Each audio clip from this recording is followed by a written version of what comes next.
más un día, un volver a nacer. ¿Y ahora qué vamos a hacer? ¿Y ahora qué? ¿Y ahora qué vamos a hacer? ¿Y ahora qué? Oye, Quique, dime tú, cada día es absurdo como un pozo al caer. Cada día yo grito a la luna misero. ¿Y ahora qué vamos a hacer? ¿Y ahora qué? Oye, Quique, dime tú, ¿y ahora qué vamos a hacer?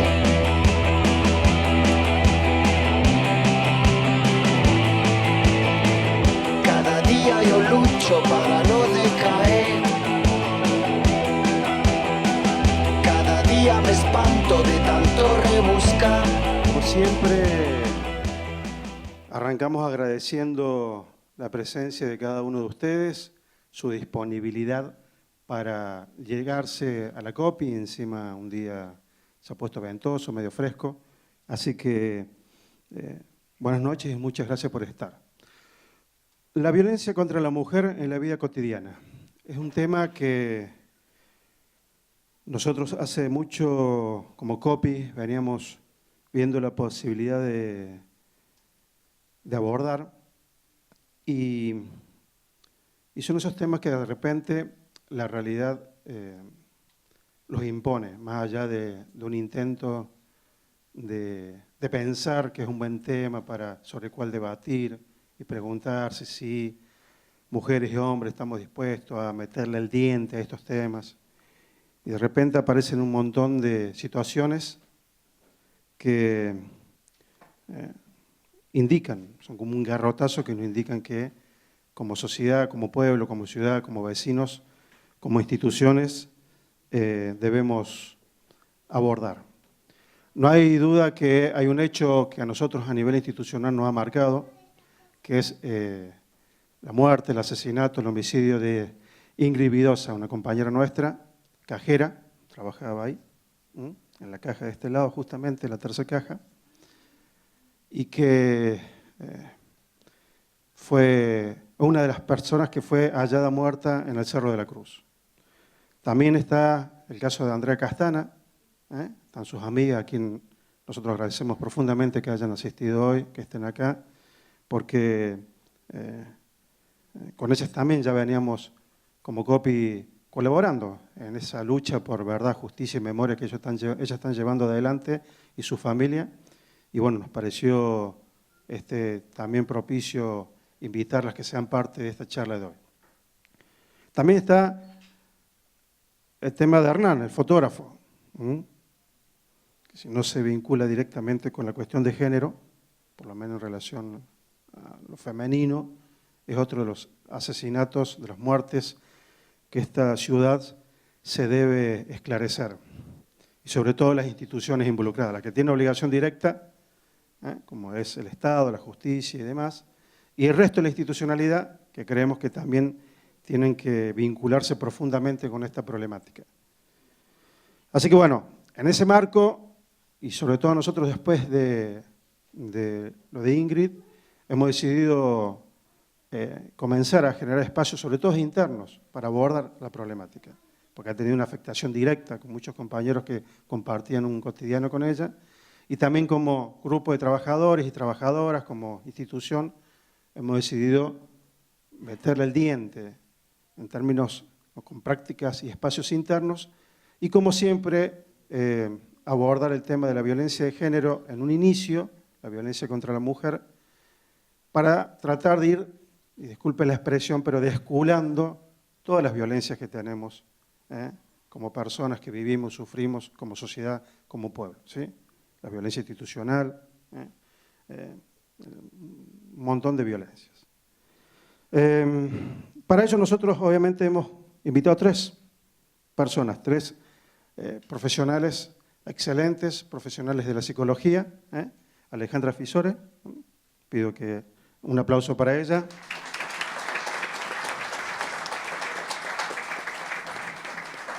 Maite Rodigú, ¿sí?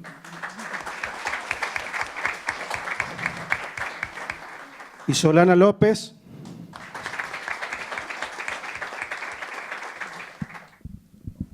Bueno, espero que se escucha.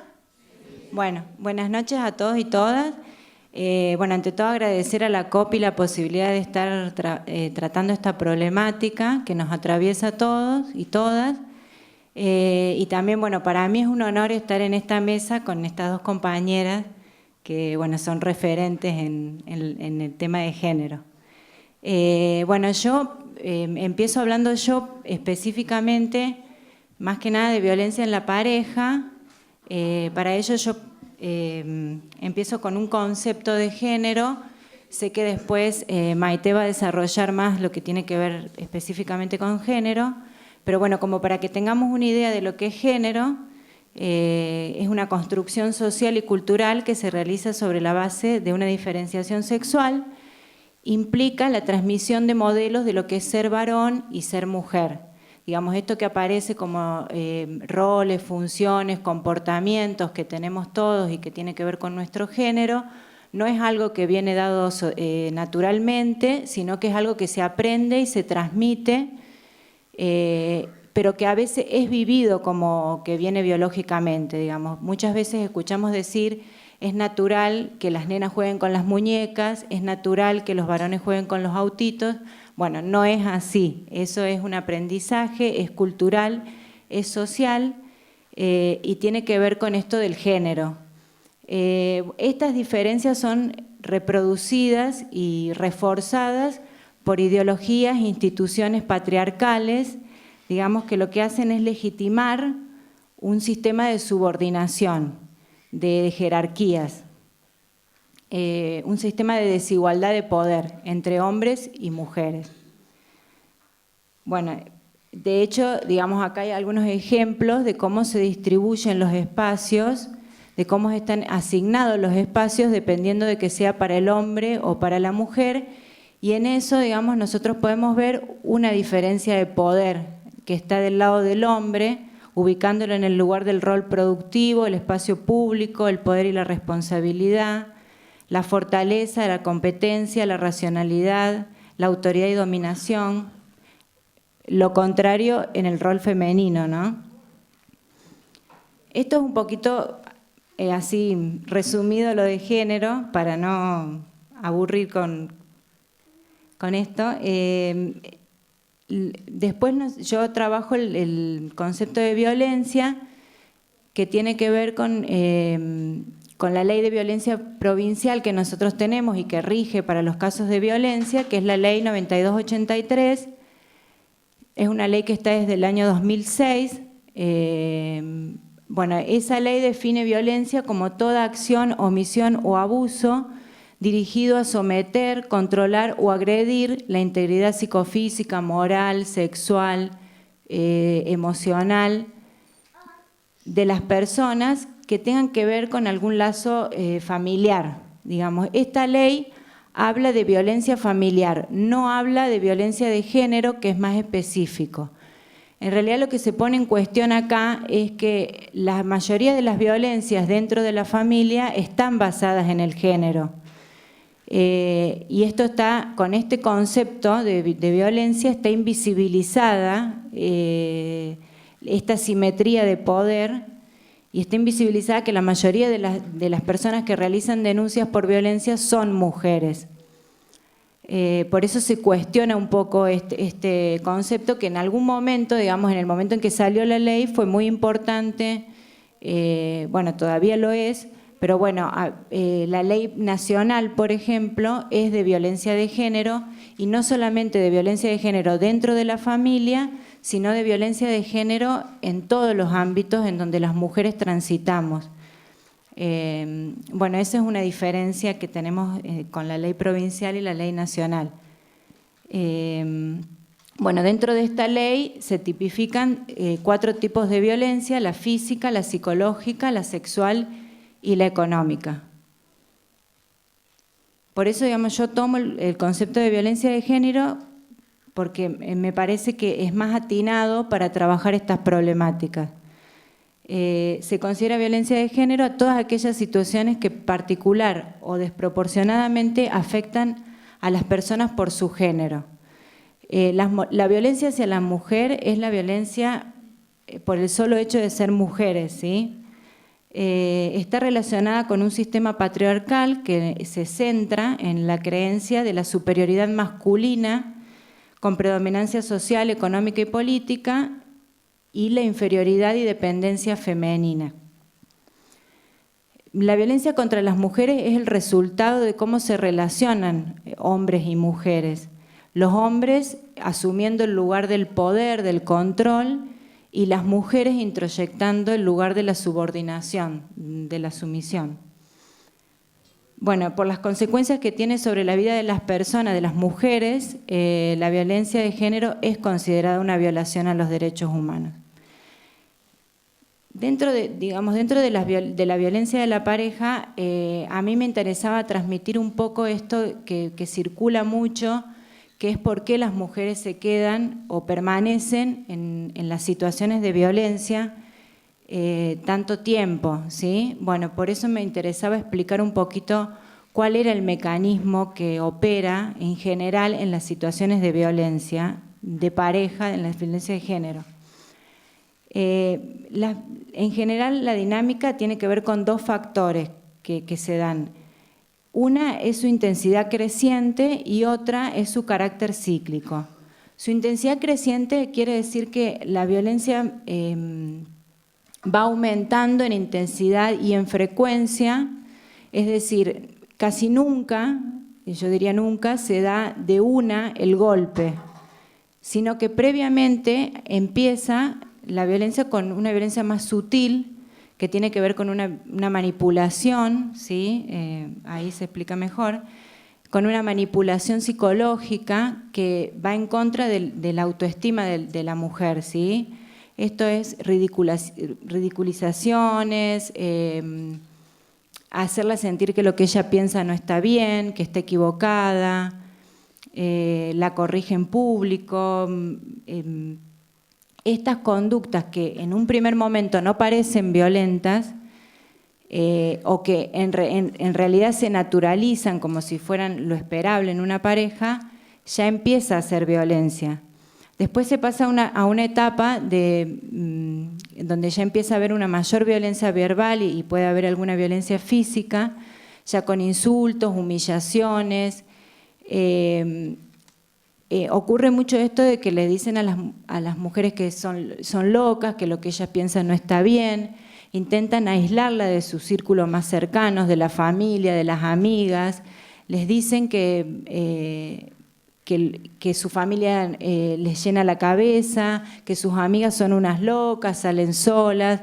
Siempre aparecen mucho las conductas de control y de celos, ¿sí? Las mujeres se van aislando de sus amigas y de su familia y también van dejando de hacer cosas, de ir al gimnasio, de trabajar, de ir a hacer las compras. Esto tiene que ver con el concepto de género, de que la mujer está en un rol de sumisión, piensa que está bien que sea así, digamos, piensa que lo que le dice el marido está bien, es la persona que ellas eligieron para compartir sus vidas, o sea que es muy importante lo que él les dice, y él también se ubica en un lugar de poder, digamos, de decirle a ella lo que tiene que hacer pensando que es él el que determina esa relación, el que determina el vínculo. Por eso es muy difícil salir de estas situaciones, porque cuando viene el golpe, cuando viene la violencia más fuerte, la mujer ya está en una situación de violencia, de tensión y de violencia desde hace mucho tiempo.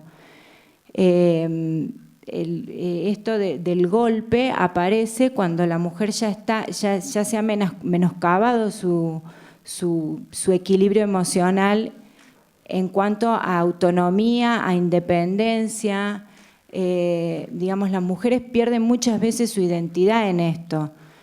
Yo me acuerdo de una mujer que atendí, que ella decía que su pareja la celaba mucho, la controlaba mucho, le había impedido, bueno, ya no trabajaba, no salía, pero además ella decía que había aumentado 20 kilos y que ya no se arreglaba para que su pareja no la celara con nadie. De esa manera decía, yo así no le puedo gustar a nadie porque, bueno, ¿quién me va a querer así? Y eso tiene que ver con perder la identidad, digamos, con perder la autonomía, la identidad, la independencia. Por eso digo, esto explica un poco por qué las mujeres permanecen en una situación, porque cuando viene la violencia más fuerte, la violencia que realmente atenta contra sus vidas, no tienen a veces a quién recurrir, se han alejado de todos sus familiares, de sus amigas, amigos, y es muy difícil pedir ayuda en una situación así. Y es muy difícil cuando la sociedad encima evalúa que esa mujer permanece porque le gusta estar en esa situación. Eso es totalmente degradante, digamos. Las violencias se mantienen también porque la sociedad sostiene estos patrones de desigualdad. No solamente porque esa pareja en particular tiene ese problema de violencia. Digamos, la sociedad todas sostenemos estos patrones de desigualdad. Bueno, otra de las características que es importante es su carácter cíclico. Digamos, la violencia aparece como esto, como un círculo que se va dando en donde hay tres etapas. Una es la acumulación de tensión, otra es el estallido de la violencia y el otro es la luna de miel. La acumulación de tensión tiene que ver con pequeñas actitudes, ya sea del hombre, digamos, de esto, de empezar a aislarla, de empezar a molestarle las cosas que ella hace, empezar a controlarla, a celarla. Y ella empieza como a intentar hacer todo lo que él quiere para no generar tensión. Digamos, es como que empieza a controlar el ambiente para que él no se enoje y no llegue a la violencia. Este periodo, digamos, puede durar, en un primer momento puede durar mucho tiempo, pero después se van acortando estos momentos del ciclo.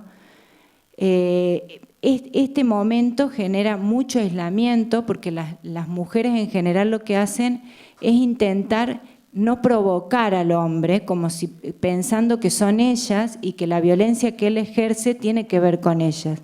Se creen esto que él les dice, que son locas, que nadie les va a creer, que nadie les, o sea, que van a perder a sus hijos si hacen la denuncia. Todas estas cosas las mujeres se lo creen, realmente lo sienten así, se genera una confusión, realmente piensan que lo que él les dice está bien, y también están tratando de sobrevivir a estas situaciones, digamos. Esto que nosotros pensamos que las mujeres no hacen nada para salir de la situación, bueno, no. Las mujeres hacen muchas cosas para sobrevivir a estas situaciones. De hecho, hay muchas mujeres, por ejemplo, que viven con los documentos de los hijos o con la puerta abierta para huir si es necesario. Están todo el tiempo pensando estrategias, y esto de no querer, de tenerle la comida lista al marido, de la ropa planchada, todo para que él no se enoje, es una forma también de sobrevivir, de soportar estas situaciones de violencia. Muchas veces esta situación que tiene que ver con esta etapa de tensión, que después viene el estallido de la violencia, que es, digamos, la violencia al extremo, digamos, son cualquier estos tipos de violencia, ya sea la psicológica, la sexual, la económica o la física, más graves, episodios más graves de cualquiera de estos tipos de violencia. Muchas veces las mujeres, en los relatos, la mayoría de las veces dice que la peor violencia es la psicológica, y tiene que ver con esto, con este primer periodo de acumulación de tensión, que las mujeres muchas veces están esperando el golpe porque saben que después de eso el hombre se tranquiliza por un tiempo. De lo contrario, para ellas implica una situación de tensión permanente, cotidiana y minuto a minuto. Cuando viene el golpe es como que sienten, no es un alivio, sino que ellas saben que ahí ellas tienen un tiempo para respirar. De todas formas, la situación del estallido de la violencia es una situación de mucho dolor, de mucho miedo, de mucha confusión en relación a esto, a enojo también, de con quién estoy, qué le pasa a este hombre que es el que yo elegí para toda la vida. En estas situaciones, en esta etapa del estallido de la violencia, es cuando en general las mujeres piden ayuda, hacen la denuncia, le cuentan a alguna amiga, amigo, buscan irse de la casa, buscan algún familiar que los pueda escuchar. Es muy importante comprender esto para poder también ayudar y intervenir en estas situaciones.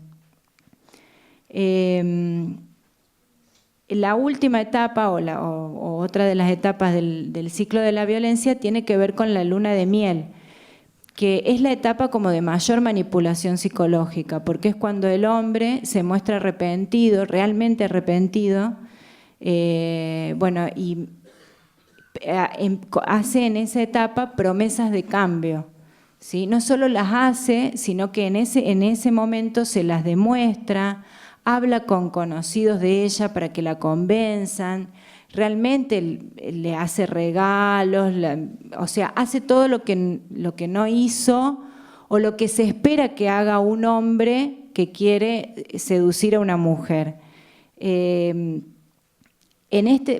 Por esta etapa también y por las anteriores, pero digo, esta etapa también es la que mayor confusión genera en la mujer. Y esta idea de la pareja para toda la vida, que todos tenemos, que todos tenemos, y este amor romántico de la conquista, de demostrarnos las cosas que nos dicen, del cuidado, hacen que la mujer, digamos, en ese momento elija seguir con esa persona. Digamos, tiene que ver con que la idealización de la familia, de esta familia nuclear que todos tenemos, de que los hijos tienen que estar con el papá, también incide en estas decisiones de las mujeres. Digamos, me parece que es importante como tener estas cosas en cuenta, ya sea lo de la intensidad creciente como lo del ciclo de la violencia, para comprender por qué las mujeres continúan en las situaciones de violencia. Digo esto porque circula mucho el mito, que no es más que un mito, de que las mujeres están en las situaciones de violencia porque les gusta. Yo hace bastantes años que trabajo con mujeres víctimas o que sufren situaciones de violencia y nunca una mujer mencionó o dejó ver que le gustaran las situaciones de violencia. Digamos, las mujeres sufren las situaciones de violencia, padecen las situaciones de violencia, hacen un montón de cosas para soportarlas, para sobrevivir, digamos, y eso es muy duro para una mujer escuchar que alguien dice que están ahí porque les gusta o porque son masoquistas.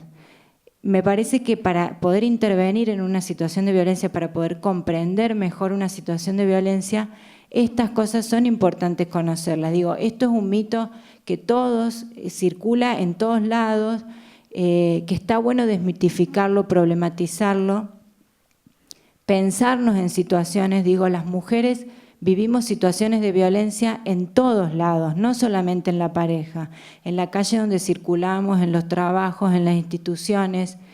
Si nosotros empezamos a problematizar eso, vamos a poder intervenir con las mujeres que están atravesando una situación de violencia en la pareja desde otro lugar. Si nosotros entendemos por ahí estos mitos o esto de evaluar siempre la conducta de la mujer, digamos, cuando nosotros vemos estas situaciones nunca nos preguntamos por qué el hombre le sigue pegando, siempre nos preguntamos por qué es la mujer la que continúa. Siempre estamos tratando de juzgar a la mujer que está en esa situación. O si no, decimos que es un loco. Bueno, pero es que ese loco no es un loco, es un hombre común y corriente que circula como todos ustedes.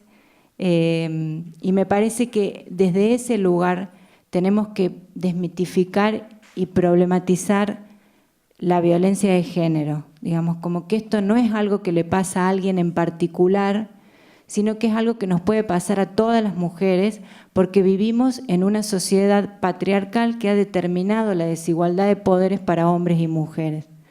Bueno, no quiero extenderme en esto porque sé que es lo que va a hablar Maite.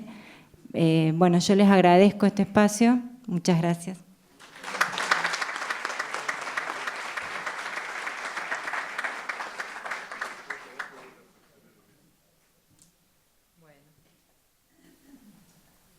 Bueno, muchas gracias también a la COPI y a todos los presentes, digamos, por el espacio, por el interés, por pensar juntos y ver qué podemos hacer, ¿no? Yo creo que, bueno, pensar y acción tienen que ser cuestiones que van de la mano.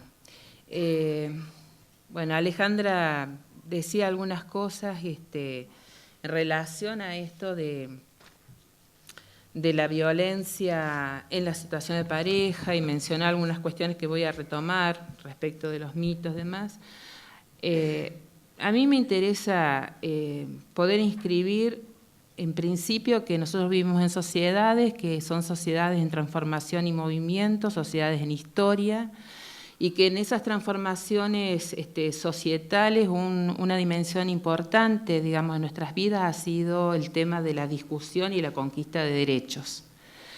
Y planteo esto de los derechos en el sentido de que, por un punto particular que voy a tomar con el tema de la sociedad y el Estado, en el sentido que los derechos no nos han sido otorgados, sino que los derechos han sido logrados por movilizaciones y luchas de grupos sociales para que fueran reconocidos estos derechos, ¿no? En esa conquista de derechos podríamos decir muy rápidamente, digamos, que la lucha por los derechos fue pensar, en principio, limitar el abuso del poder del Estado por sobre los derechos individuales. Y mucho después, la conquista de derechos tuvo que ver con que el Estado también garantizara derechos, digamos, ¿no? Derechos a la vida, a la libertad y luego los derechos políticos, civiles.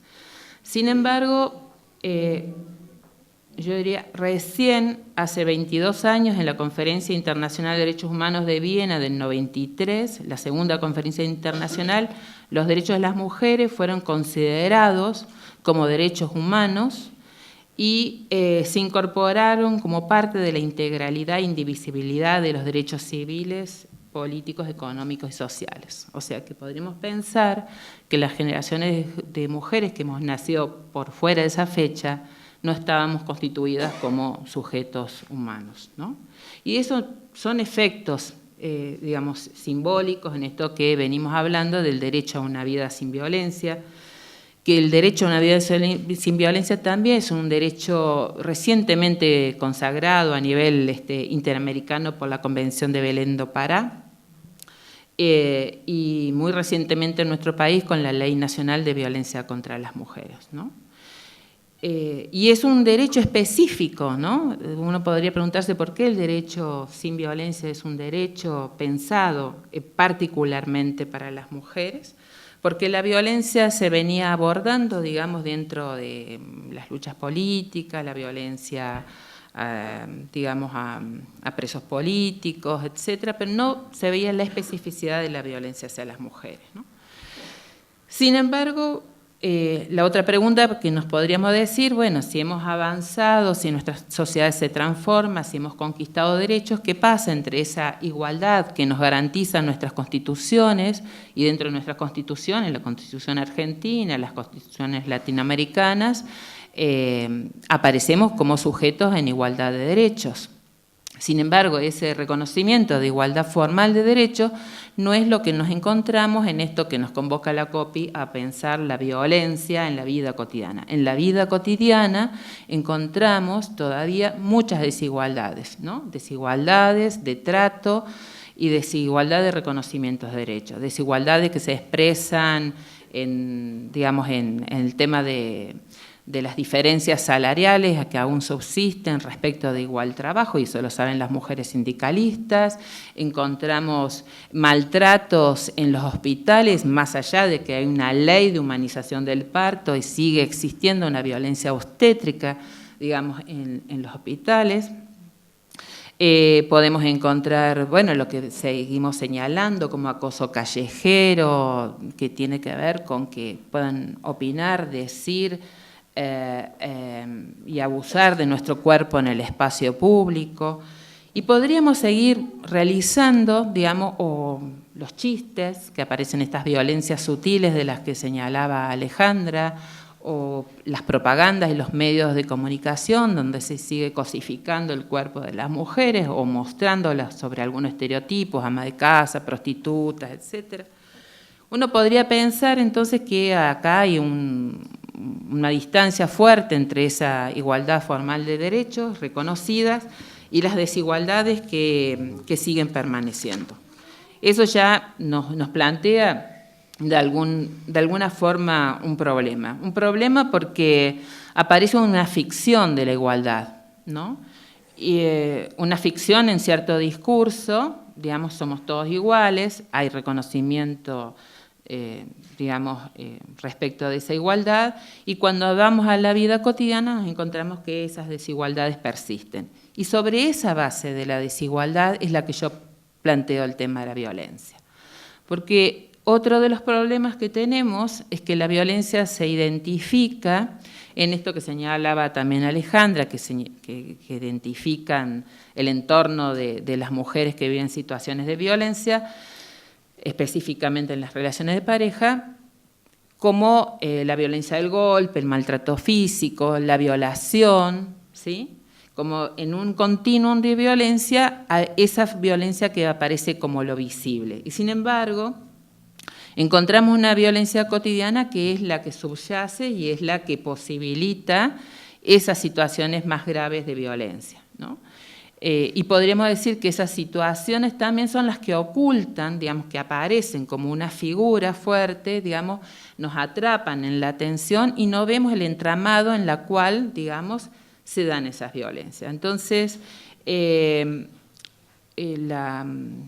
la posibilidad de pensar el tema de la violencia en esa cotidianeidad y en esa violación de derechos, digamos, permanentes que existen, derecho al trabajo, derecho a la libertad, a la integridad física, digamos, aparece, digamos, como en muchas de las ocasiones como algo que transcurre en el caso de las violencias de pareja, como entre dos personas, ¿no?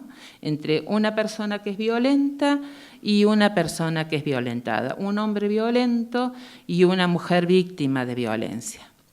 Y yo creo que este foco es un grave problema para poder deconstruir y desarmar los andamiajes culturales sobre los que se basa esa violencia, ¿no? Porque si no, son algunas mujeres las que son pasibles de ser violentadas, ¿sí? Y algunos hombres, digamos, que son violentos.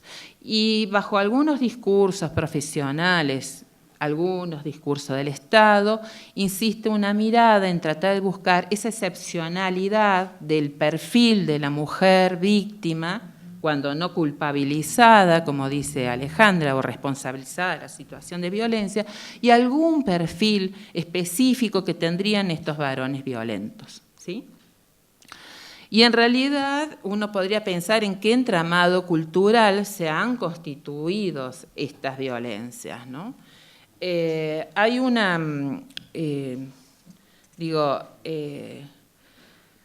hay una situación muy particular frente a esas violencias extremas, los feminicidios, las muertes, los asesinatos, o el tema de las violaciones, o particularidades de crueldad, aún en los asesinatos.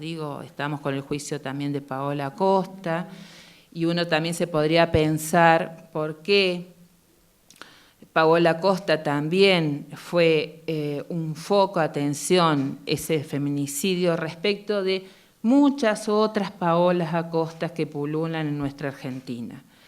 Y sinceramente, con otras compañeras también pensamos que tuvo que ver, digamos, en esas circunstancias en donde también apareció la hija de Paola, ¿no? Entonces se creó ciertas sensibilidades frente a que algunas violencias o algunas víctimas de violencia son más, diría una filósofa, más lloradas que otras víctimas, ¿sí? Hay algunas víctimas, pienso en Melina en Buenos Aires, que son culpabilizadas, que son miradas con sospecha y son menos lloradas que otras, ¿no? Y eso tiene que ver con ese entramado, ¿no? Hay las violaciones, la violencia sexual también es otro punto, otro extremo en donde podemos ver que hasta hace pocos años en nuestra legislación todavía se los denominaba dentro de los delitos contra la honestidad, ¿sí? Por suerte pasó a ser los delitos contra la integridad sexual y la libertad sexual de las mujeres. Pero esto de pensar cuáles eran algunas mujeres, digamos, sobre las cuales se sospechaba, o en realidad el delito era sobre, digamos, convertir a una mujer honesta en deshonesta, ¿no? Y los requerimientos de los jueces y el sistema judicial y el sistema estatal sobre esto. Digamos, nuevamente, la culpabilización, la responsabilización hacia las mujeres. Entonces, digamos, en esto que yo pienso, digamos que por más que se tematice y que estemos hablando, sobre todo desde el Ni Una Menos también cobró una visibilidad el tema de la violencia de las mujeres, creo que sigue siendo, por más que se tematice y que estemos hablando de la violencia, sigue siendo invisibilizada la violencia.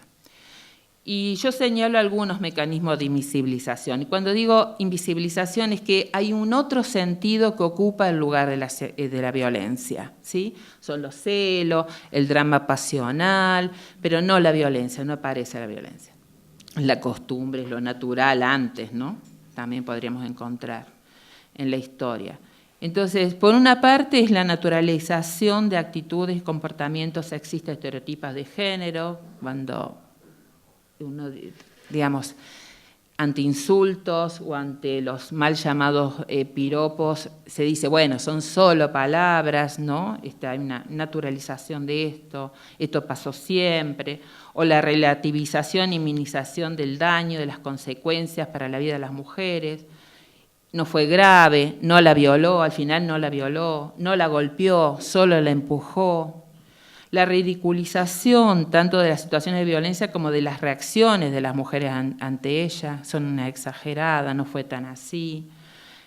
O el chiste, ¿no? Dice, ¿por qué no nos vamos a reír de los chistes de violación? Yo digo, a mí no me dan ninguna gracia, discúlpenme, pero no entiendo por qué podríamos hacer un chiste sobre eso. Y quedó muy mal en las reuniones. Por suerte hace mucho que no voy a ninguna reunión social que alguien haga un chiste de violación, pero sí lo padecí de más joven. La culpabilización y responsabilización a las mujeres por las conductas agresivas de que son objeto, vos te la buscaste, ¿no? No solamente eso acerca de les gusta el golpe, sino también de responsabilizarla, ¿no? No ser lo suficientemente pasiva, tranquila, etcétera, para que esa persona no desencadene el golpe. O la focalización de la violencia en algunos grupos sociales, ¿no? Tanto son algunos hombres de algunos grupos sociales o algunas mujeres. O son las mujeres jóvenes las que padecen la violencia sexual, etcétera. Y finalmente la patologización de la violencia hacia las mujeres, ¿no? Yo muchas veces pienso, esto ya está, la patologización, nadie puede seguir defendiendo que esto es un problema de que está enfermo la persona, etcétera. Y sin embargo, sobre todo, digamos, en situaciones de violencia sexual o cuando hay asesinatos o cuando estos asesinatos, digamos, implican el asesinato de otras personas de la familia, ¿no? Lo que son exterminio de familia, cuando además hay muerte de niños o de otros familiares. Aparece sí un mecanismo muy fuerte que es pensar, es un loco, es un enfermo, un psicópata, y esto me parece que tiene que ver con tratar desde vincularnos, poniéndolo como un acto monstruoso. Si no es psicopatológico pasa a ser aquello monstruoso, aquello inhumano, aquello que no podemos pensar. Y cuando nosotros ubicamos esa situación de violencia como algo horroroso o no humano, el horror y lo no humano no nos permite pensar por qué se llegó a esta situación, ¿sí? Y aparte nos apartamos, ¿no? Nosotros no tenemos nada que ver con eso. Nosotros los humanos estamos separados de estas personas, de estos actos. Y me parece que básicamente lo que pasa con esos mecanismos, que por una parte la palabra y la experiencia de las mujeres han sido desautorizadas y obturadas, se culpabiliza a las mujeres, pero sobre todo, y sobre eso voy a hacer énfasis, se desresponsabiliza a los varones en un mismo acto, ¿sí? Cuando estamos mirando un foco, oscurecemos el otro. Entonces, nos estamos preguntando, como dice Alejandra, hay que volver a plantear por qué las mujeres, o por qué puede ser que las mujeres hay muchas más cosas, digamos, por las cuales, por miedo, por problemas económicos, por falta de apoyo social, porque el Estado las abandona, ¿no? Es una concurrencia de factores, pero nos preguntamos, en todo caso, bueno, qué pasa desde el otro lado, ¿no?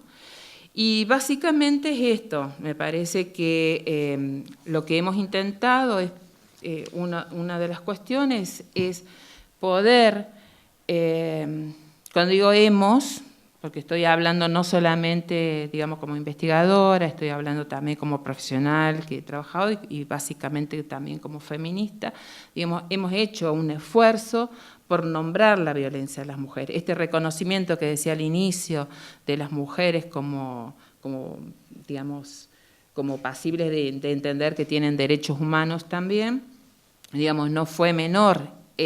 Poner el nombre de feminicidio fue un esfuerzo por también nombrar especificidades respecto del asesinato de las mujeres, ¿no? Y ya que nombramos el término de feminicidio, digamos, no solamente está nombrando el feminicidio, la muerte violenta de una mujer, sino es la muerte, violencia de una mujer en un contexto en particular en donde tanto la sociedad como el Estado han permitido que esto sucediera, donde se han creado, donde hay condiciones culturales, sociales, por las cuales esto sigue sucediendo. Y yo creo que eso es lo que tenemos que seguir pensando, ¿no? Porque si no aparece la mujer maltratada, como si fuera todas las mujeres o todas las mujeres violentadas, la misma mujer, o todos los hombres violentos como si fuera el mismo hombre violento, ¿sí? Y nuevamente desciframos los fenómenos de la violencia bajo perfiles o bajo un fenómeno interpersonal que no señala más allá de eso, ¿no? Yo llamo a eso que es la lógica del uno a uno, ¿no? No se juega en clave de dos esa violencia, eso se construyó y se permitió en un determinado entorno.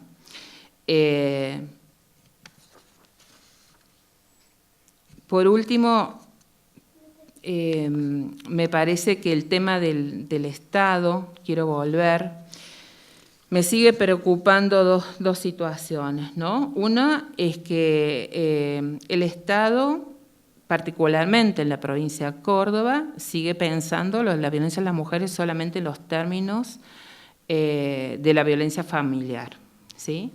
Y sigue pensando y trabajando en relación a la asistencia, que significa la violencia ya ha sido desencadenada, digamos, ya llegamos tarde, ya llegan las mujeres cuando pueden llegar y pensamos un contexto muy diferente.